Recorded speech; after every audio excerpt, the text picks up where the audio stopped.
And I know that you said that you don't think that the U.S. should be making the distinction of whether Ukraine is a member of NATO or not. But if they were actually a member of the European Union and also NATO, how do you think those memberships would have helped Ukraine in this moment?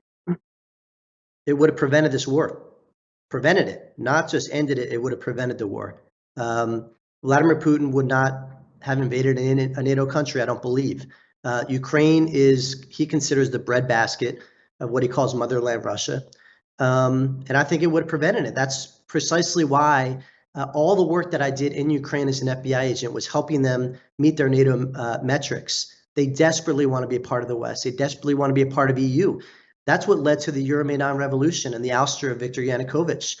The Ukrainian people rose up because Viktor Yanukovych went back on his promise of EU membership to the Ukrainian people and ended up siding with Vladimir Putin. And that's when he got exiled. And that's when all that corruption was uncovered.